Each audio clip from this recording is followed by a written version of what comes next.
Good morning. Thank you for sharing out of your time. Please introduce yourself.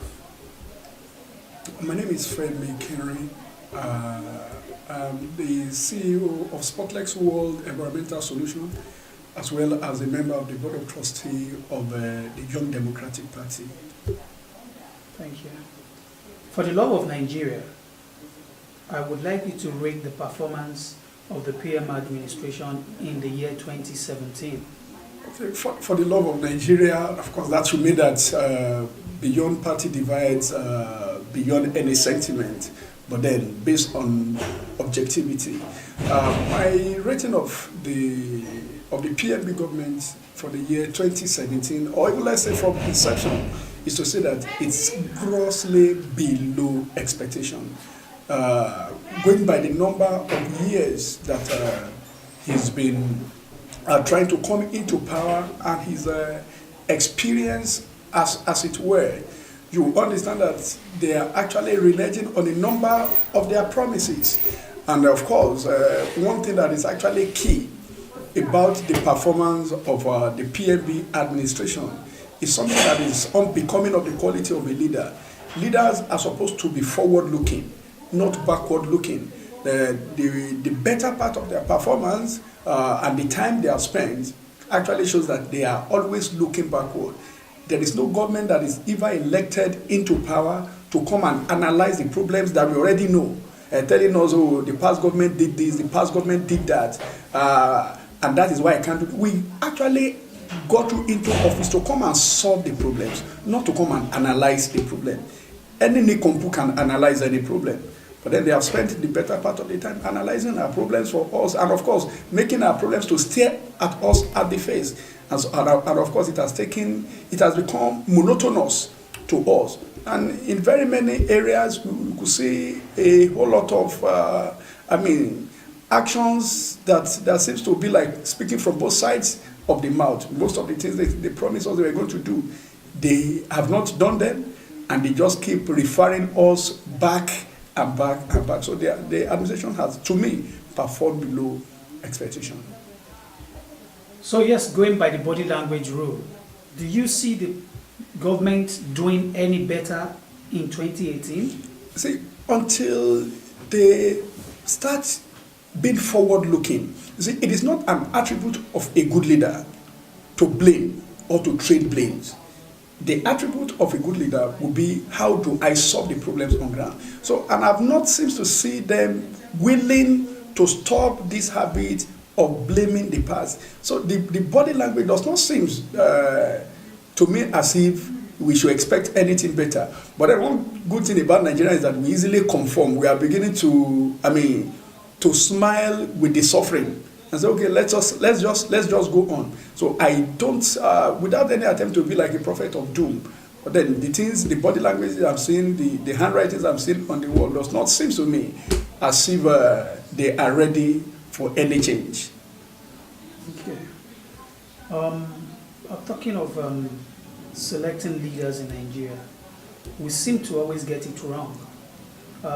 Can you suggest possible ways of getting it right this time? Okay, there is this popular saying, of course it's biblical, that when the foundation be destroyed, what will the righteous do?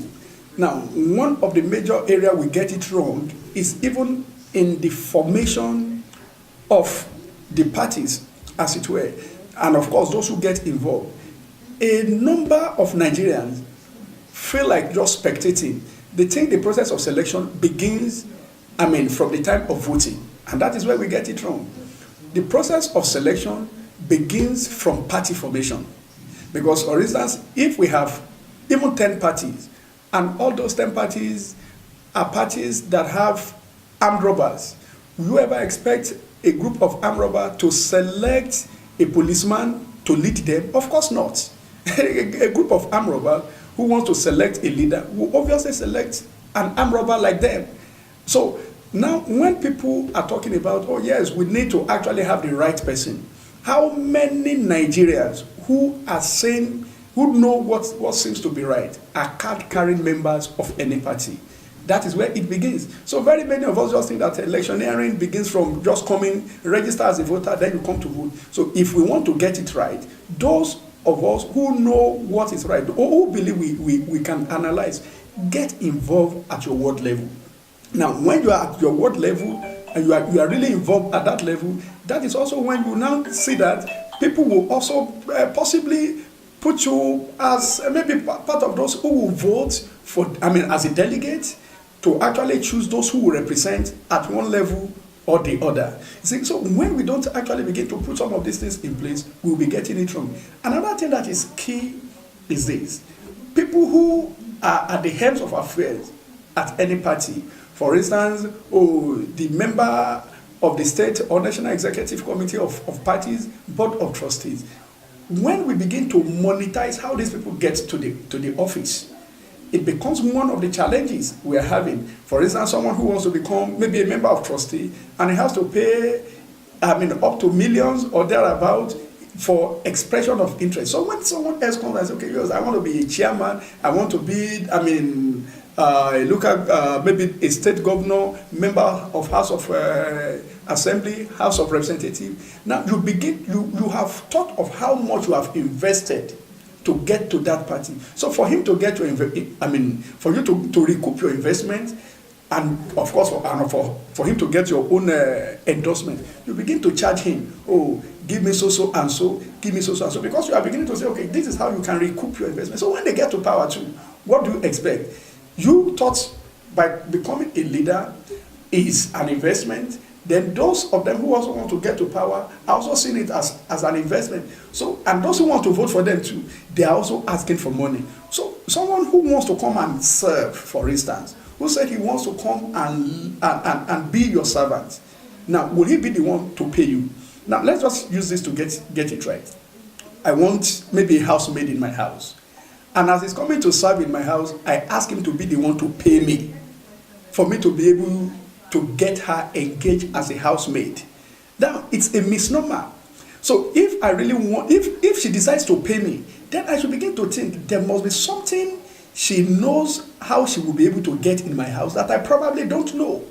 And that should actually raise my consciousness. So the way we bring these people into office and they pay through their nose, everybody wants, let me bite my own cake, let me enjoy the dividend of democracy before the election actually comes up. So we've been doing that over the years. Everybody wants to get money before he votes.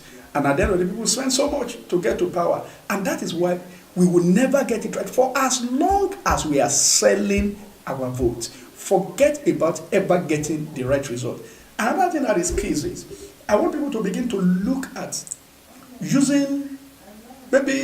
looking away from the existing party structure that have always been more of remixing. People will jump from this party and move to another one, and you say, oh yes, this is a new party. The same consciousness, the same character that they brought from the old party is what they are bringing into whichever party is new. Now, the youth, or those who have not been so much corrupted by internal party politics. Most of the party which in the first place don't actually have internal democracy anyway. And then people should begin to look at forming new party that no single individual will say, we are the one that have financed this party. An individual who is so rich and have financed the better part of the party formation, when he gets there, he wants to begin to see how he recoups his investment. But someone like me, you, and maybe a couple of people come, you put your 100,000, you put your 10,000, you put your 1,000, you put your 20,000, and so on. Crowdsourcing to fund the party will not actually make any single individual to have a very serious grip on the party. Then you can now push for your internal democracy. That will engender how people will emerge to contest in the first place. And then you will be able to have a smooth running. But for as long as we have few individuals who sponsor the party, who pay people to come for convention, who pay people to come for congresses, who foot their transport bill, who buy food for them, and so on, who buy the tickets the nomination forms for people. For as long as we keep running party on those kind of platforms, it will be difficult for us to get it right. So, and they said the the real meaning of madness is to keep doing something the same way and expecting a different result. So I think we should explore different means.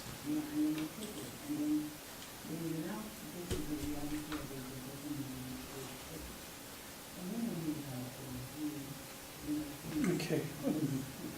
People are suggesting that PMB should not contest the 2019 elections. What are your thoughts on this? Oh, well, suggestion will not stop him. It is a matter of personal decision. But then, my own thought is this. The better part of his stay in this current government,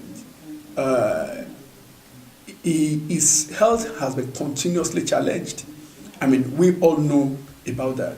And I think the best thing for him, as someone who claims that he has integrity and he loves Nigeria, is for him to, at this point in time, just say, oh yes, I have done my best.